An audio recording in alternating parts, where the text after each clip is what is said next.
guztioi, dakizunez, Eusko Ikaskuntzaren gai inguruan zaudete. Gurean, zuen irratian, Radio Vitoria.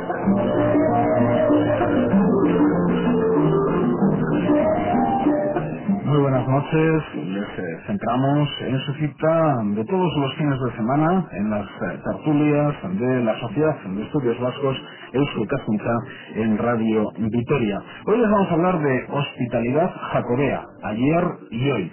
Y de modo, de entrada de esta tertulia, habrán visto imágenes, recordarán que hace unas fechas veíamos como el presidente de Osasuna, junto al que fue del Athletic, esto es Arrate y Miranda, realizaban el Camino de Santiago. A ver si les da resultados también por nuestro bien, porque Gonzalo Antón, presidente del Deportivo Alavés, hizo el último tramo de dicho Camino de Santiago. Solo es una anécdota para hablarles de esta cuestión que tiene que ver con nuestro territorio y con prácticamente toda Europa. Hospitalidad jacobea, ayer y hoy, con dos invitados en los estudios de Radio Vitoria. A mi izquierda está Mercedes Odriozola. Le recordarán de algún otro espacio de Eusko Ikaskuntza en Radio Vitoria. Ha realizado el Camino de Santiago varias veces, 4 años de hospitalera voluntaria, 3 de ellos en Ponferrada, según los datos que nos aporta la Sociedad de Estudios Vascos, y un verano estuvo de hospitalera en Villarcázar de Sierra. Mercedes Odriozola Gabón, muy buenas noches. Hola, buenas noches. Bueno, Mercedes, hospitalera, ¿qué es ser hospitalera? Pues mira, ser hospitalera hoy en día en un albergue de peregrinos del Camino de Santiago es estar durante 15 días del año, vamos, o sea, no estás más de 15 días.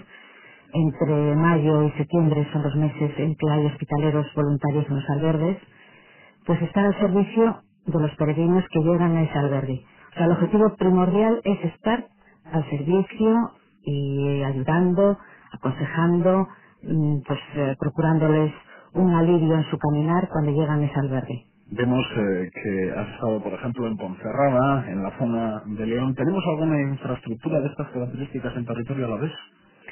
Pues no, por desgracia no tenemos en mente, o sea, hay muchas ilusiones y hay proyectos para poder algún día tener algún albergue en nuestro recorrido por las tierras alavesas, pero de momento no se ha materializado nada. En parte porque por suerte, por desgracia, nuestro camino a la vez es muy poco frecuentado. Entonces, al haber muy pocos peregrinos, de momento tampoco nos hemos encontrado con la necesidad preimperia de buscar albergues. Hay alternativas, pero no albergue como tal. Enseguida centraremos el tema en cuanto a caminos que se dirigen a Santiago de Compostela. A mi derecha, Ramón Loza, le conocerán, de la sintonía de Radio Vitoria. Falta un dato, por cierto, en este currículum que nos han aportado. Arqueólogo e historiador, profesor de historia, es colaborador de la sección de opinión del Correo, es aquí donde falta el dato, colaborador también de Radio Vitoria, del programa de las mañanas Plaza Nueva, licenciado en filosofía, fundamentalmente se dedica a la filosofía de la cultura. Él nos explicará en breve lo que es esto de la filosofía de la cultura. Actualmente está desarrollando varios proyectos en Vitoria-Gasteiz, entre ellos uno para Geographic, que engloba diversos temas sobre política, arte y cultura. Ramón Loza, muy buenas noches, Ramón. Muy buenas noches. Bueno, filosofía de la cultura. Un poco Traspuesto. No, pero es por la fuerza de las palabras. Yo entiendo que lo que tiene que decir, cuando alguien tiene que escribir una nota sobre otra persona, tiene que cerrar un poco los conceptos. Y bueno, admito que lo que puedo hacer cuando tengo tiempo y me dejan es reflexionar sobre la cultura. En el fondo eso es la filosofía de la cultura, ¿no? Es una reflexión sobre el hombre como un ser cultural, que es lo que estamos haciendo ahora. Ahora estamos haciendo cultura y vamos a hacer una reflexión sobre la cultura, ¿no? ¿Y esto del proyecto para Geographic? Esto sí que no sabía yo. No, eso es un tema que todavía está un poco entre manos y cuando salga algo más ya. Venga, que me tienes que dar algún detalle. Cuando sea trabajando.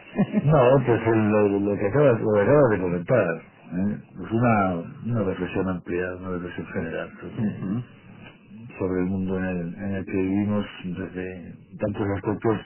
Tú me conoces, sabes que lo que me gusta precisamente es sorprender en cuanto a en cuanto a lo que me dedico, hacia dónde estoy pensando, ¿no? Con un marco físico, Vitoria Gasteiz. Bueno, quizás un poquito más amplio, ¿eh? Ujú. Quizás un poquito más amplio. Estaremos Pero, atentos. sí.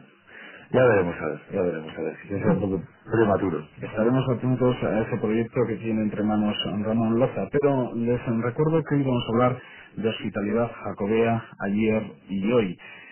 Mercedes, cuando hablamos de hospitalidad, en el caso de hospitalidad jacobea, está claro que nos centramos en el Camino de Santiago, pero hospitalidad también en otros caminos, en otras direcciones, en otros puntos del planeta.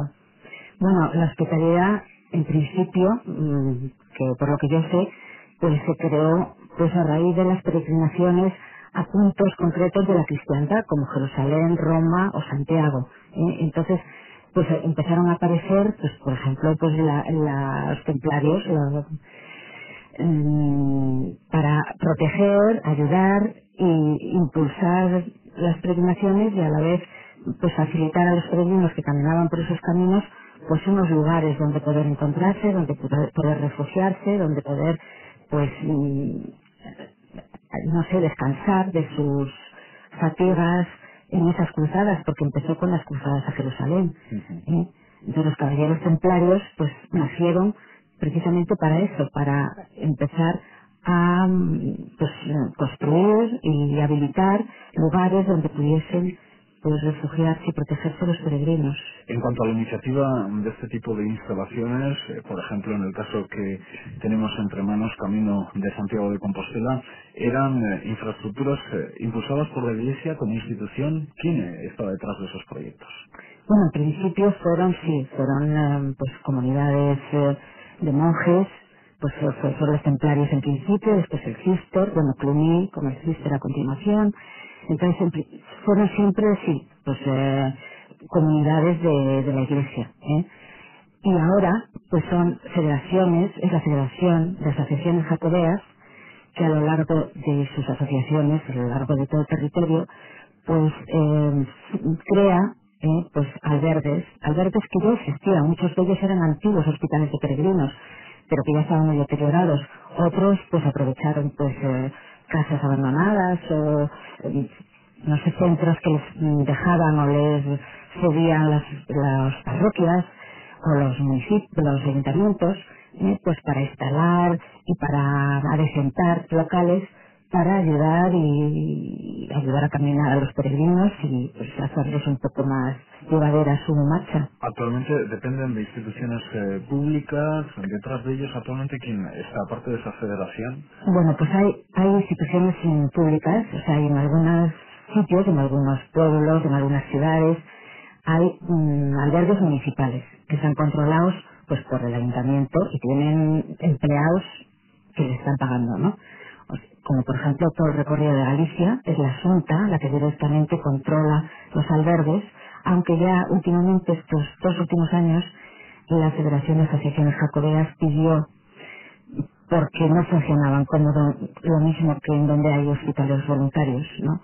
La atención no era la misma. Cuando es este pago y cuando son funcionarios que están con un sueldo, pues la dedicación no es igual.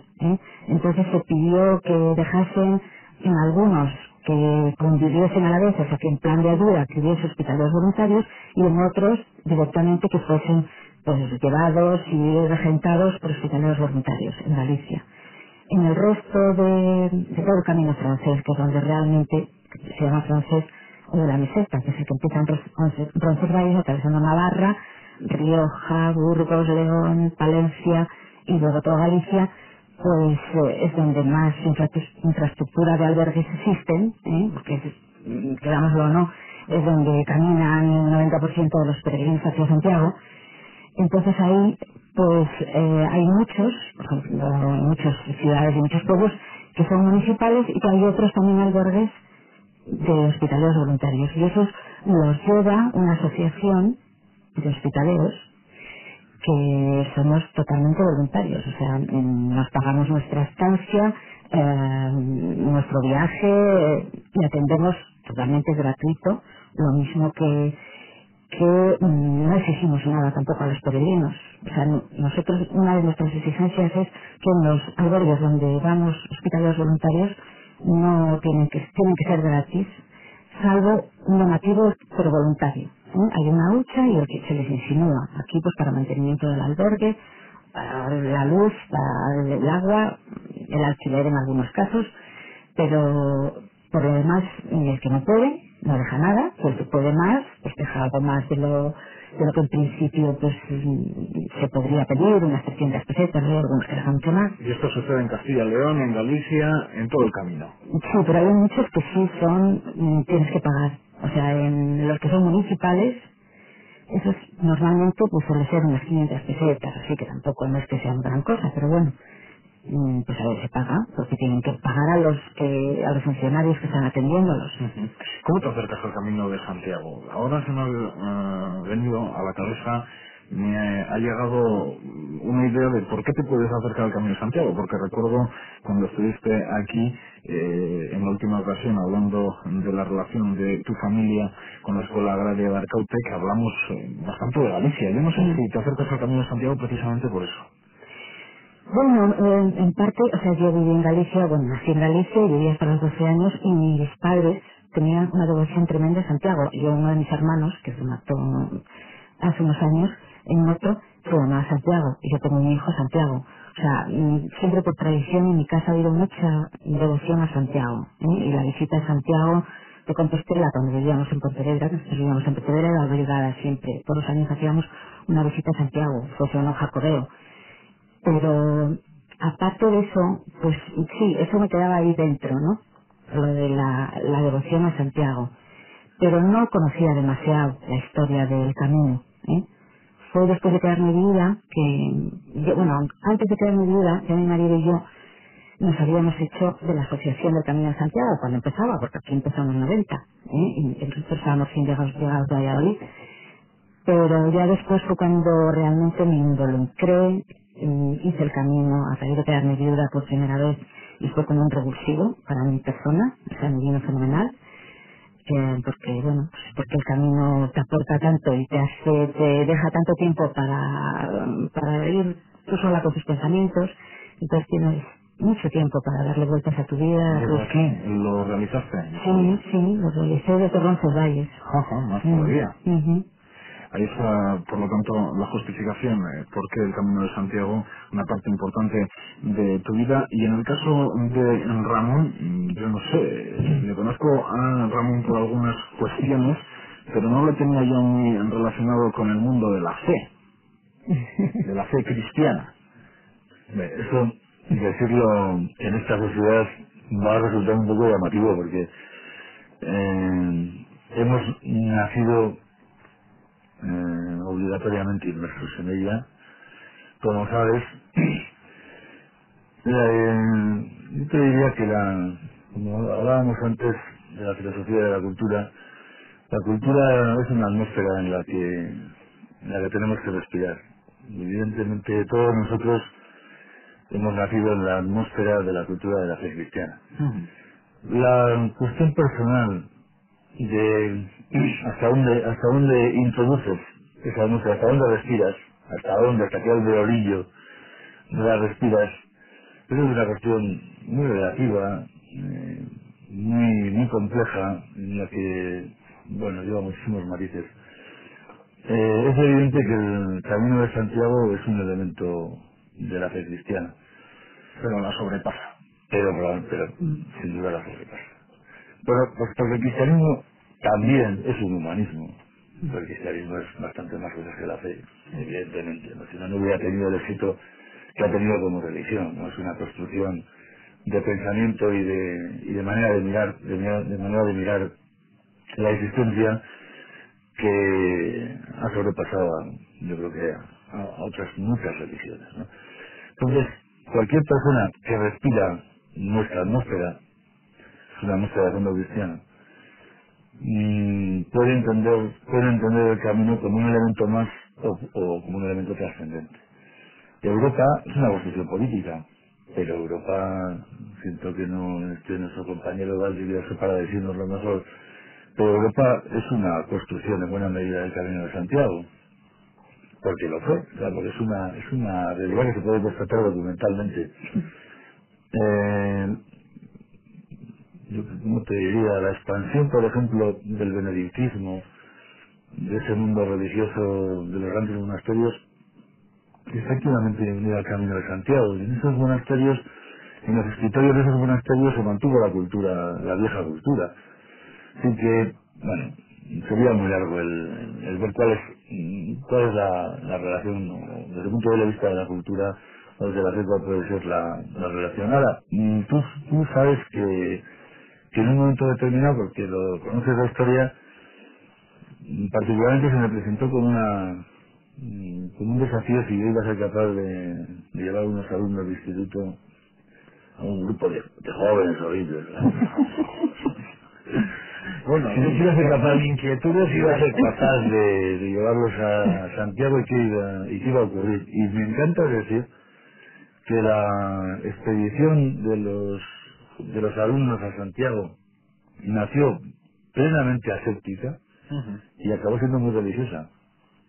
Y eso me encanta decirlo porque quiere decir que en cualquier caso, el Camino de Santiago tiene unas prestaciones tan especiales que es capaz de convertir una aventura ¿sabes lo que es una aventura? En un elemento en el que puede entrar incluso la trascendencia.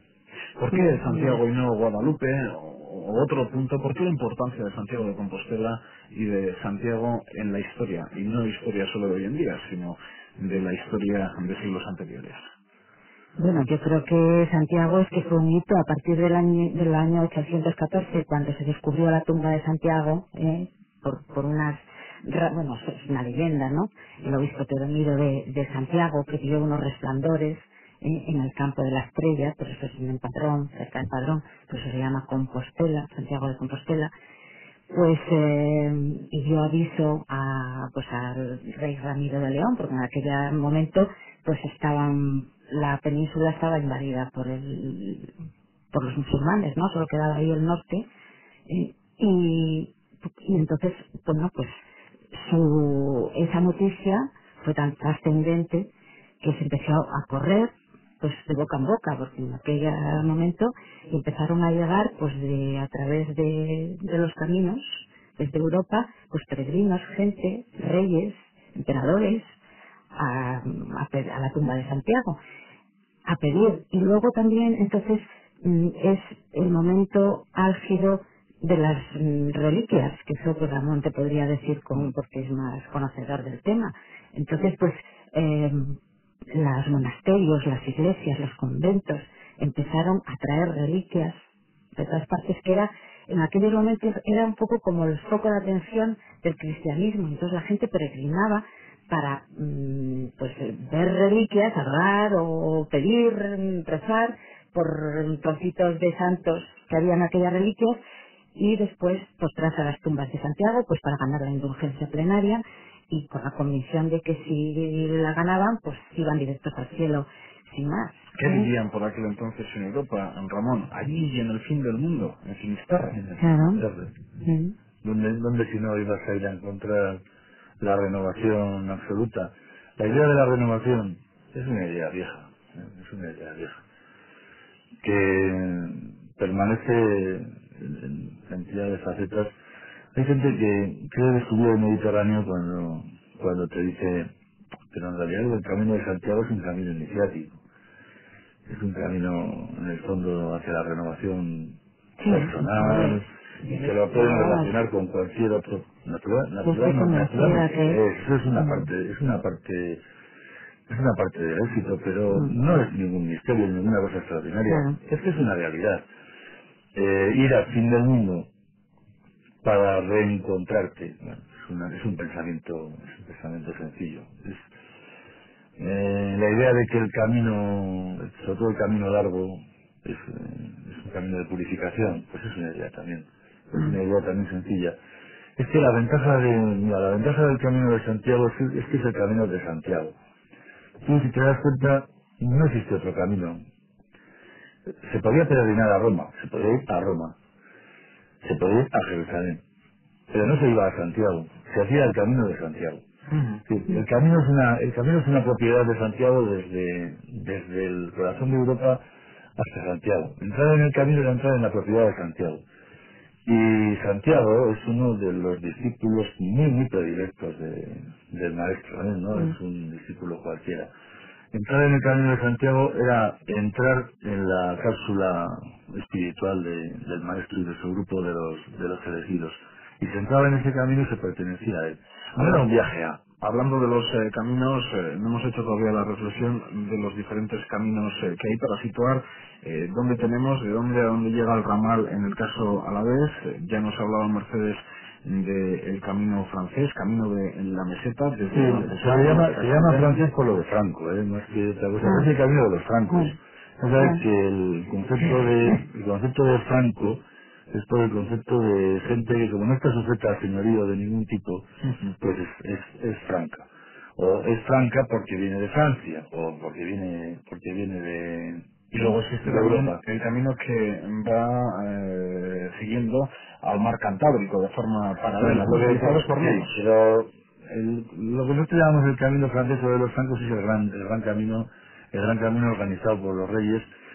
A ese camino se accedía básicamente por Roncesvalles o por Sonrosa. Había unas rutas, 3 grandes rutas por Francia donde iban parando peregrinos que todo el mundo podía ir de Inglaterra que de Yugoslavia, porque se ha descubierto que efectivamente que llevaban de muy lejos para buscar esas rutas. En esas rutas existían los hospitales y la gente se iba cargando de conocimiento del camino, de por dónde se iban, de tradiciones, de canciones, de historias, y se iban, digamos, haciendo peregrinos sobre la marcha.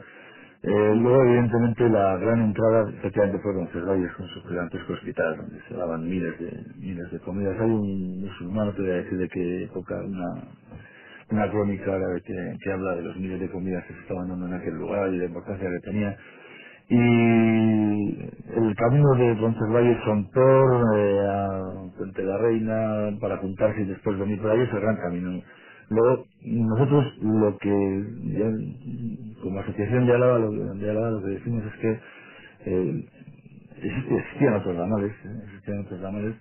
¿Túnel de San Adrián? Claro, ese es el que llamamos nosotros el camino de Guipúzcoa y Álava, por así decirlo. Pero también tú has comentado el camino de la costa, que también existe. Fíjate, pasaban por el puente de Santiago, que es una casualidad en realidad, porque el puente es relativamente moderno y antes había unas barcas para pasar, pero es curioso que la entrada a la península se haga por el puente de Santiago. Y una vez que se cruzaba el puente de Santiago, da la impresión de que los peregrinos se dividían entre los que preferían buscar directamente Oviedo y los que preferían bajar a buscar el camino de los francos. Estos eran los nuestros, que pasaban por Guipúzcoa y por Álava. Da algunas referencias, aparte del túnel de San Adrián, de lugares que toca en Álava. Bueno, pues voy a ser un poco malo y te voy a decir, depende, porque el camino es anterior a las villas. Por ejemplo, te voy a decir que el camino es anterior a la fundación de Victoria, pero bueno, para entendernos, el camino es una bajada de alguna manera hacia la zona de Salvatierra, para luego buscar hacia Lelia Duranchi, para buscar después la zona de Estíbaliz, para pasar por los alrededores o por Vitoria según épocas, probablemente al inicio para buscar Armentia, que es un lugar pues quizás de más interés que Vitoria desde el punto de vista religioso. Salir después por la puebla de Arganzún, más o menos por donde saldrían, pero saldrían por la puebla de Arganzún, y ya de la puebla de Arganzún tendrían que decidir entre si iban a buscar Santo Domingo de la Calzada, en lo caso tenían que girar hacia el sur para buscar Berantevilla y las conchas de Aro, o también en Estavillo se podrían decidir por cruzar el Zadorra por el Miñón y ir hacia Miranda con la idea de pasar por Pancordo y ir. Yo no sé si irían a Burgos, pero a San Juan de Ortega sí.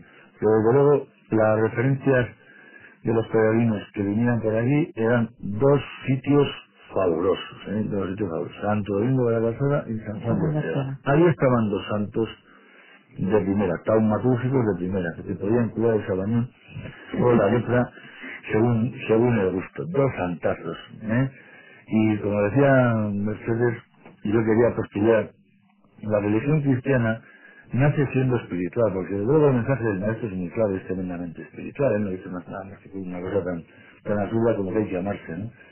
Pero después en el tránsito de la Iglesia, durante muchos siglos, la Iglesia se mezcló con las religiones mucho más concretas, mucho más atadas a lo material, se mezcló con ellas, se revolvió con ellas y solo ha recuperado la espiritualidad. Yo entiendo que en los últimos tiempos el cristianismo vuelve a ser una religión espiritual, pero durante siglos una religión muy vinculada a lo material. Es decir, si yo tengo este hueso de este santo, a mí no me duelen las huesos. Si yo visito y toco la tumba de Santo Domingo de la Calzada, a mí me va bien. Si yo estoy en el convento de San Antonio, a mí se me cura los problemas de estómago que tengo, y eso lo creo con una certeza muy, muy grande. Desde luego, el entrar en contacto con uno de los grandes del sistema, como podría ser Santiago, era eficazmente salvador. A nosotros nos cuesta mucho entenderlo, porque creemos muy espiritualmente las cosas. Aparte del trabajo de la Asociación de Amigos de los Caminos de Santiago por Álava, del trabajo que se realiza desde la asociación, ¿se puede hacer algo más? ¿O tú crees, Ramón, no sé, si existe algún proyecto desde la propia asociación, aparte de impulsar, dar a conocer, recordar diversas iniciativas, pero ¿hay algún proyecto así importante? Pues yo pienso que el día a día lo llevamos bastante razonablemente. Es decir, nosotros estamos aquí preparados. No sabemos lo que puede ocurrir. Te decía antes, Merche, que no pasan suficientes peregrinos como para justificar que nos metamos en el lío de montar un albergue de momento, pero estamos preparados. Nosotros, yo pienso, como asociación, tenemos muy claro que estamos divulgando el tema del Camino de Santiago para hacer relación humana. Y al final, tú te metes en un asunto positivo. Te metes pasas las vacaciones atendiendo a peregrinos. Yo estoy convencido de que lo podría hacer, atender a gente en otra situación, porque al final lo que le gusta, lo que le lleva es el atender a las personas, porque es una manera de hacer relación. Nosotros, cuando nos dicen, pero ¿por qué estás metido en una cosa como el Camino de Santiago? Hombre, porque yo lo que estoy intentando es promocionar la relación humana. Y sí que tengo un símbolo. Tengo el símbolo de que el Camino, a ser tan internacional, me ayuda a promocionar la idea de que el hombre es ante todo hombre y que las relaciones humanas se tienen que hacer desde la perspectiva de lo que es la persona como ser único, increíble, particular, maravilloso, ¿no? Entonces, eso, por ejemplo, eso es una vinculación. A partir de ahí, todo lo que hagamos, mira, a veces podemos ser incluso un poco, no digo que folcloristas, pero casi, porque estás tú con un tiquismiqui diciendo, oye, que el camino pasaba por aquí, que venía por aquí, buscamos los lugares, animamos a la gente a recorrer los lugares. Eso nos puede dar a veces una imagen como, no sé cómo decirte, ¿qué más le dará que pasar el Camino de Santiago por aquí, por allá? Pero no deja de ser una disculpa, porque al final lo que estás diciendo es, te estamos ayudando a que si quieres entrar en el juego de hacer una actividad en la que puedes entrar en relación con otras personas, pues hazla, y ahí es donde nos vas a encontrar. La hospitalidad, que es el tema de hoy, al final, ¿qué busca o qué se encuentra en un hospital de peregrinos? Ese atardecer en conversación, ¿verdad? Bueno, Ese atardecer en conversación de bueno, gente de todo el mundo, sí. ¿verdad? Es que las experiencias, las charlas, los momentos de encuentro del atardecer, como tú dices, en los albergues, eso no se paga con nadie, con nada. Es una maravilla, o sea, es que es el encontrarte, es una relación humana total. Para mí es uno de los alicientes que tiene el ser hospitalera. No solo es el estar 15 días, bueno, pues por supuesto, eso, dedicándome a ayudar al peregrino y proporcionándole un poco de calor humano y de comodidad dentro de la austeridad que tenemos en los albergues, ¿no? Pero es que luego es esa relación, porque pasan peregrinos de todo el mundo, ¿no?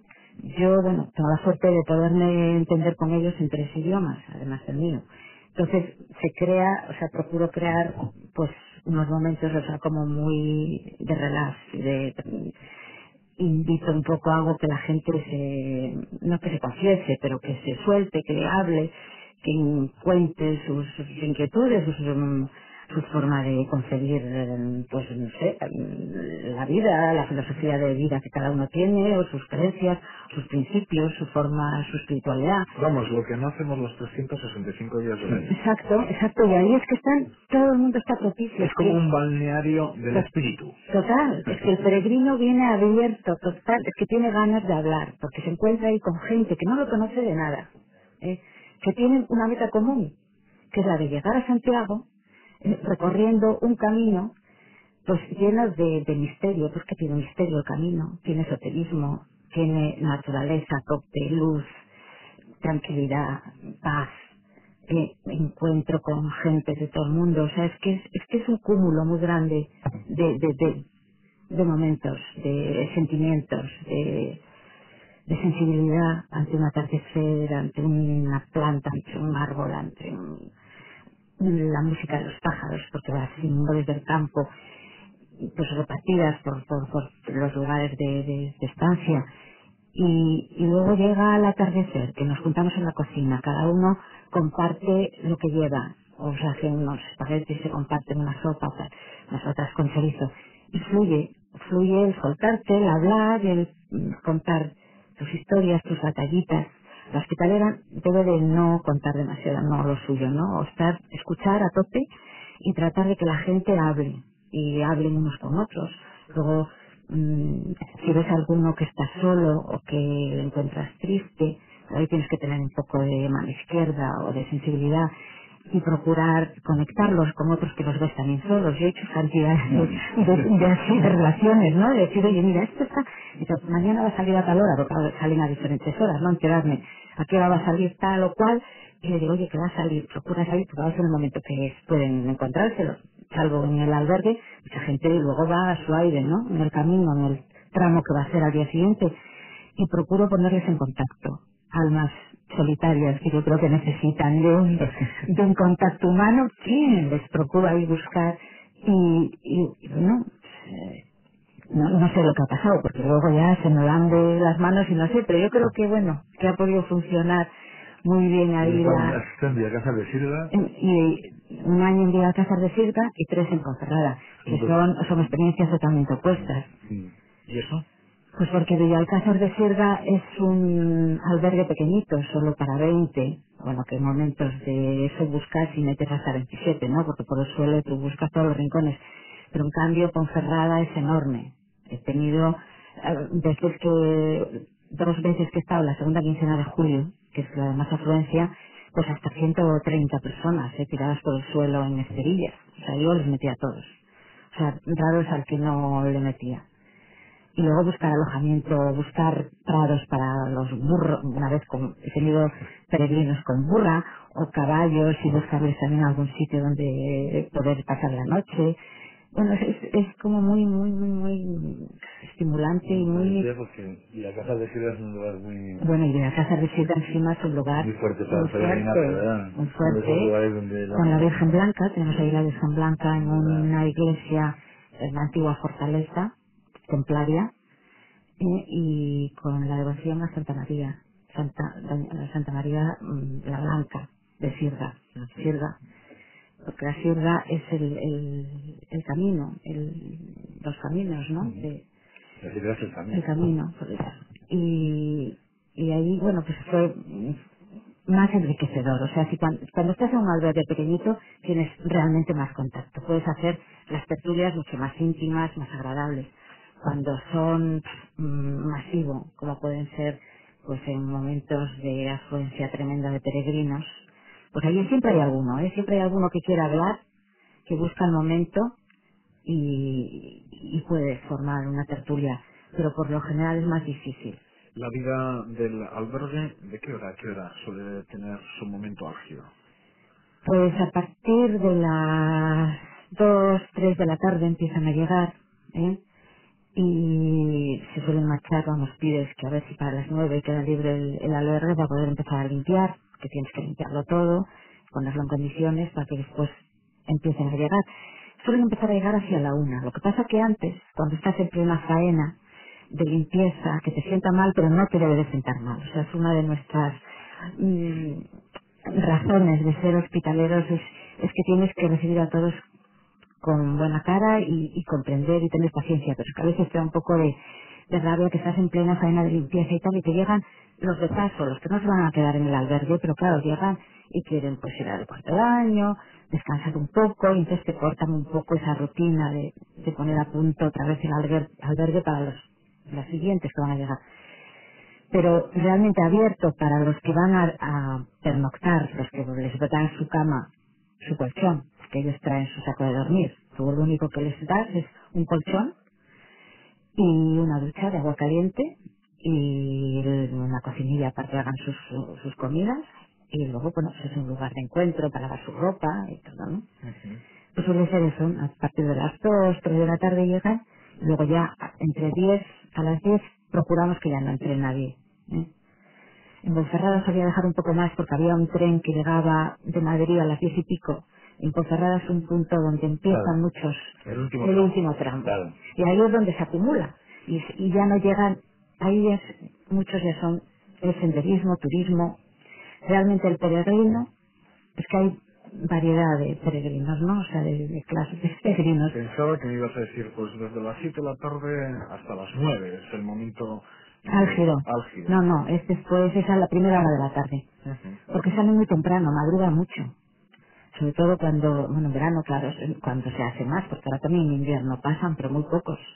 El sábado estuve en Santo Domingo de la Calzada, en otra, bueno, una excursión más de arte, ¿no? Para visitar monasterios y de la parte de La Rioja y la Catedral de Santo Domingo. Pero me acerqué ellos, que me tiran, ¿no? Me acerqué al albergue a ver si había algún peregrino. Y había una pareja de belgas con su perrillo, y venían desde Bélgica con su tienda de campaña. No habían querido dormir en las camas que hay en el albergue, habían dormido en su tienda de campaña en el patio del albergue con su perro dentro, ¿eh? Y bueno, pues había una pareja, o sea, no había más, ¿no? En esta época hay muy pocos, ¿eh? Pero hay, ¿eh? Todo el año. Hoy en día hay todo el año. Lo que no hay es hospitaleros en los albergues, pero siempre, pues ya saben, se acercan a una iglesia, a la iglesia del pueblo, preguntan, y siempre hay alguien, algún vecino que tiene la llave y les deja. Para que, claro, hace frío, no obstante, prefieren eso que no dormir en la calle, ¿Y claro. a qué hora termina más o menos la jornada del albergue? Pues las 10, las 11, luz apagada a las 11 ya, y silencio, porque hay gente que ya a las 5 de la mañana hacia hasta arriba, que también les pides que por favor, porque hay muchos que hasta las 7 no salen, pero sobre todo en épocas de verano, cuando hay mucha afluencia, es que van a caballo para llegar a los albergues antes que nadie y encontrar un sitio, porque es que hay dificultad para encontrar un sitio donde dormir. Yo no sé, antes de entrar en el estudio, Ramón comentaba con Mercedes, está en auge el Camino de Santiago, se ha convertido en un tema ya popular, Sí. y a la hora de ser popular ya no sé si el Camino de Santiago es realizado por personas que saben a dónde van y por personas que no saben muy bien a dónde van. Yo creo que para bien o para mal estamos volviendo bastante a lo que fue. Porque Ha tenido sus idas y venidas, ¿no?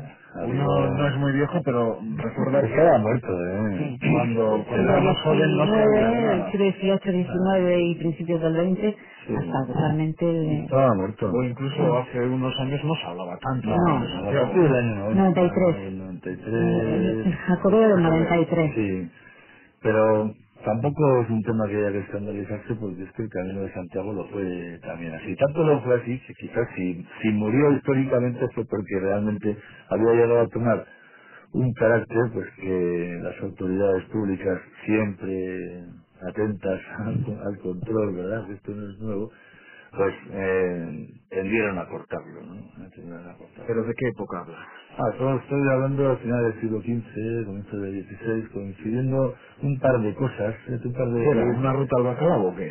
Pues era, por ejemplo, en el momento en que las autoridades estaban intentando estatalizar las sociedades, era una barra libre de gente, ¿eh? Era el que iba con la cocha podía ser quien fuera que tenía tránsito. La Iglesia apostaba por ese tránsito, sin embargo las autoridades estatalizantes de la época trataban de impedirlo porque no podían controlar. Por otra parte, en esos momentos también influyó. Ha habido dos momentos, y esto me interesa decirlo, ha habido dos momentos en que el Camino de Santiago ha tenido más enemigos. Y son los dos momentos humanistas, en pocas palabras, de la historia de Europa. Es el Renacimiento y es la Ilustración.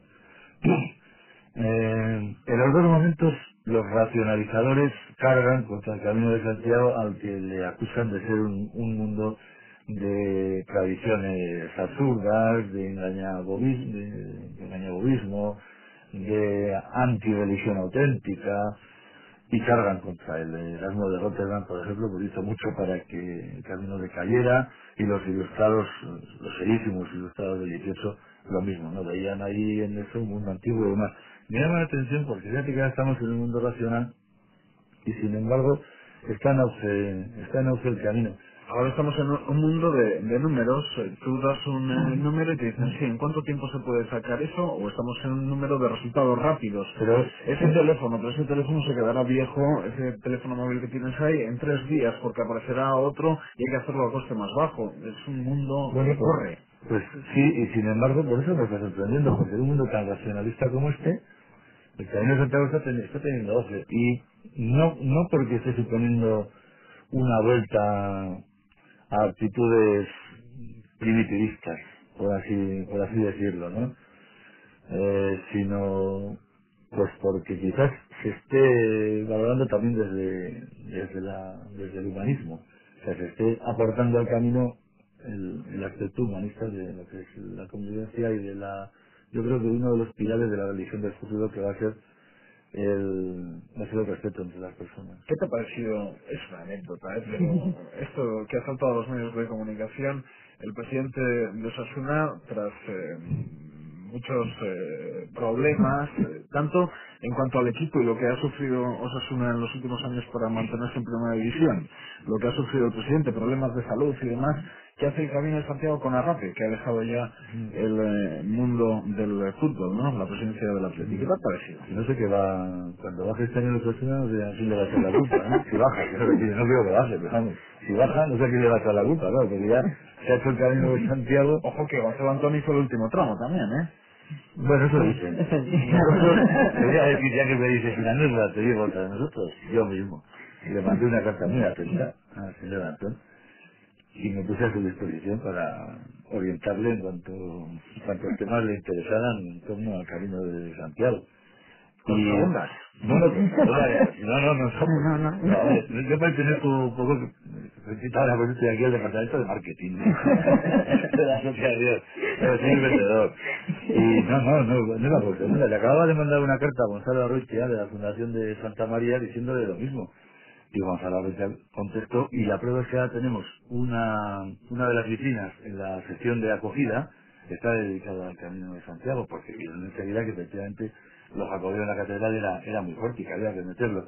Bueno, yo no sé dónde estaría la carta, dónde llegaría la carta de Gonzalo Antón, pero no se va a contestar. Pero a mí me parece que probablemente el primer obispo que peregrinó a Santiago tuvo unos objetivos bastante similares a los de los presidentes de los clubes de fútbol. Es decir, no, tenemos los pies en la tierra, y sabemos que el camino ha sido también un escaparate, pero además desde el primer momento, porque el primero que llega, que es un obispo de no sé dónde, que llega con todo su cortejo y demás, y el hombre consigue quedar en las crónicas, porque de todos los obispos de la época, el que queda en la crónica en el siglo IX es él, pero claro, vino de no sé dónde. Ya está.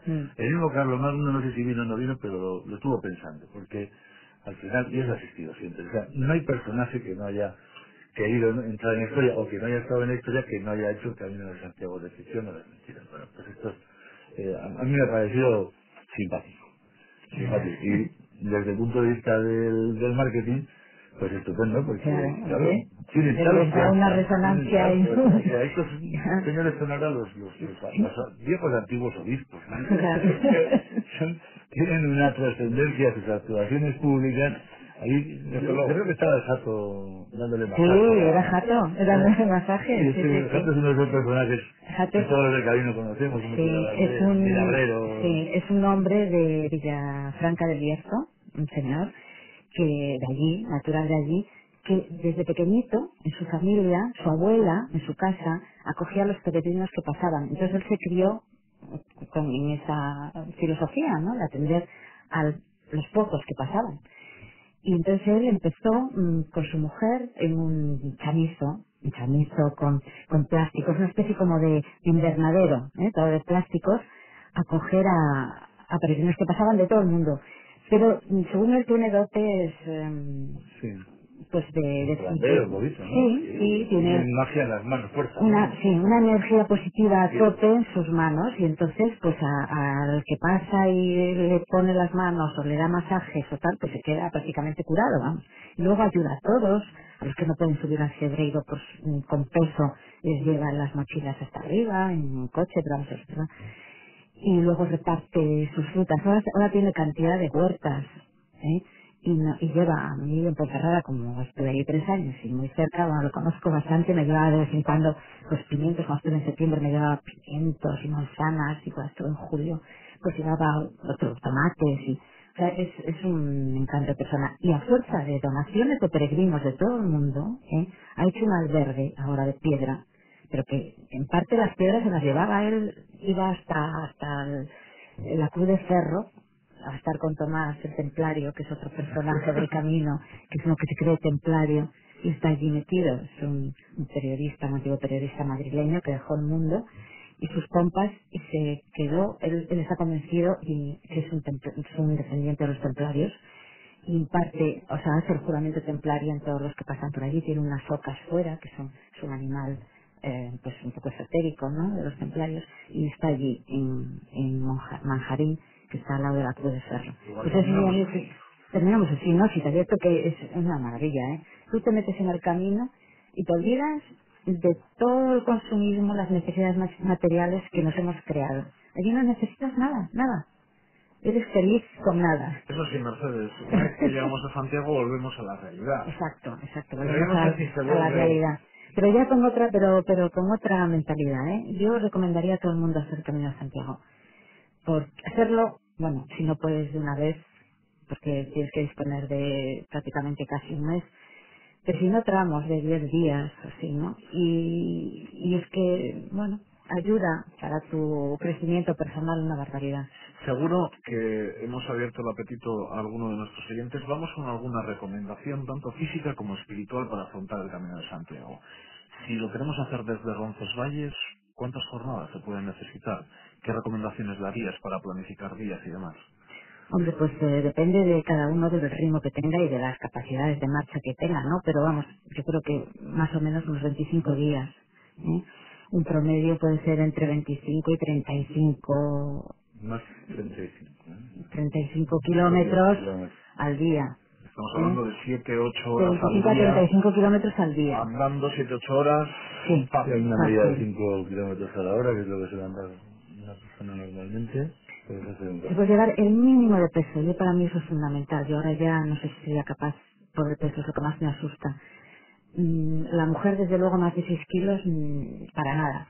Como tope, a lo mejor 5 si puedes. Prescindir de las botas, unas botas cómodas, todo el día, salvo al llegar al albergue, que después del chape te pones unas chanclas para que te respiren el pie. Eso es fundamental.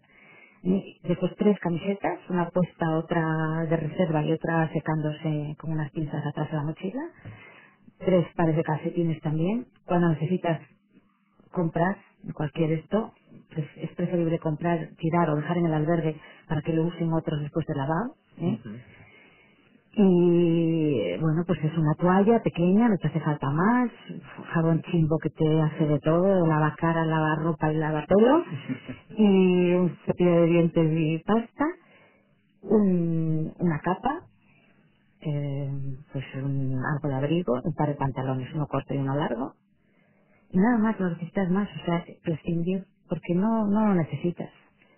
Y después, pues muchas ganas de hacerlo, de tener un poco costumbre de caminar, y después un poco espíritu no solo, bueno, austeridad por supuesto, porque no tienes ninguna comodidad, y después espíritu de aguante, de paciencia, de estar a todas, de ser un poco, pues, todoterreno, ¿no? Ojo, porque ahora mismo algún oyente a finales de noviembre, agobiado por el trabajo, te está escuchando y dirá, qué aventura más bonita, que no sé, entonces son 25 días. Sí. No se piense que más más. 30 de 25. Nadie se piensa Sí, que va para hay que 4 jugarse. días para Hay que 4 días hacer las pasarlo vacaciones, bien. Hay que hacer las vacaciones. Estar un mes andando 7, 8 horas al día. Bueno, pero si no lo haces en etapas, o sea, lo puedes hacer por etapas, ¿eh? O te puedes hacer de la costa al final, porque ahora ya es de los franceses, bueno, el francés está tan trillado que yo animaría a la gente a hacer primero el nuestro, el de Álava, de Hondarribia a Santo Domingo de la Calzada, pasando por todo el territorio a la vez, y Guipúzcoa, que es Está precioso. marcado, pero Guipúzcoa está marcado también. Y Álava Puedes todo coger marcado. las flechitas Claro. amarillas, las puedes coger ya en Irún Y a nivel de infraestructuras, en esos caminos... Sí, hombre, no hay albergues, pero siempre tienes una alternativa. En Vitoria pues tienes una residencia de estudiantes, en Salvatierra tienes un colegio que también te acoge, en La Puebla también te acogen, en Salinas de Buradón también te acogen. O sea, hay casas, hay gente que está dispuesta a acoger los peregrinos, a lo mejor por un Particulares, por mini, ejemplo, en sí, el por caso un mini precio, de Salinillas de Buradón. sí, acogen. Y luego los de la costa, y luego tienes el camino de la Vía de la Plata, que es precioso, yo lo he hecho y lo recomiendo, y tienes el de Aragón, que ahí sí que hay albergues. El Aragón ahora se acaba de inaugurar el de Arles, que los llevan hospitales voluntarios, y es precioso también. Tienes el portugués, que va por toda la costa de Galicia, Portugal y Galicia. Tienes el del interior vamos, de Florense, de la Puebla de Sanabria, el Valle de Estera, que empalma con el de La Plata, en Zamora, y ahora el del Mediterráneo. Yo ahora estoy haciendo el del Mediterráneo, pero en etapas. He hecho un año por Semana Santa y Pascua, he hecho Cartagena, Albacete, el año pasado hice Albacete, Toledo, y este año voy a hacer Toledo, Plasencia de las Armas, no, Plasencia de las Armas, no, Plasencia en Cáceres, que empalma con la Vía de la Plata, que es también precioso. El año pasado fue por toda la Mancha, bueno, contraste con la Mancha, y no había pasado, de vez en cuando ver los molinos arriba. O sea, es la forma de conocer y de entrar en el camino y a la vez conocer España. Muy bien, vamos. Ujú. Y ahí, Mercedes, rápidamente os dais cuenta de el que llega al albergue y no sé si es peregrino, no sabemos si está utilizando la infraestructura y el albergue que tanto lo necesita el peregrino del Camino de Santiago para realizar sus excursiones por la zona, porque me decías una jornada. Cada peregrino puede estar Solo una puede, jornada. salvo que tenga un problema, que es una tendinitis o una torcedura, y dejas un día más, pero más de 2, como tope 2, por algún problema físico. Y hay forma de controlar a esa persona que se le ve que no está haciendo el Camino de Santiago, pero que allí lo tienes. Pues mira, no, o sea, pero los conocemos. O sea, cuando llegan los peregrinos sabes de sobra el que está haciendo el camino de verdad, porque tiene el sudor, el polvo adherido a su cuerpo, y lo conoces. Y el que viene con coche de apoyo, o el que viene en autobús, o sea, los conoces. O sea, por supuesto que das prioridad siempre al de a pie sin coche de apoyo. O sea, porque hay unas prioridades en el albergue. Andando. Primero es andando, el que viene andando sin coche de apoyo. Después es el de bicicleta sin coche de apoyo, que también tiene su esfuerzo. Después es el que viene andando con coche de apoyo. Y luego el de bicicleta con coche de apoyo. ¿Y el de burro? Eso, y el de burro, si viene con el burro, o sea, con el equipaje, viene el burro, él andando, porque nunca van en burro ellos, llevan el equipaje en el burro. Pues a esos, pues también es un poco como el coche de apoyo. O sea, le das un poquitito más de prioridad, pero más o menos. Pero si tienes sitio, admites a todos, ¿sabes? Porque, pues no sé, hablando con ellos siempre dejas un pozo, que acaban por quedarse luego con las ganas de hacer después el camino de otra forma. Y les tienes que recibir con igual amabilidad, aunque no les des las facilidades que le das a los otros de cama. Pues lo vamos a tener que dejar ahí. Por Muy línea bien. interna me dicen que enseguida vienen los compañeros de informativos. Por cierto, Ramón, sí o no, has hecho el camino desde Roncesvalles. He salido de mi casa. Salí de mi casa. No, que es la forma de hacerlo, ¿eh? No digo nada de los que van a Roncesvalles, es su decisión, pero nosotros estamos bastante unidos en la asociación a animar a que Sala de casa. se salga de casa. Máximo cuando tienes un camino al que sumarte desde casa en Ciudad de Vitoria. Pues lo vamos a dejar ahí. Hospitalidad Jacobea, ayer y hoy. Espero que hayan conocido más detalles sobre la hospitalidad, el camino de Santiago y todo lo que tiene que ver con esta cuestión. Mercedes, Ramón, a los dos, muchas gracias. Nada, encantados. Eta zuei, badakizue, datorren asteburuan, hemen egongo gara berriz. Non eta Radio Vitorian, Eusko Ikaskuntzaren mahai inguruak. Agur.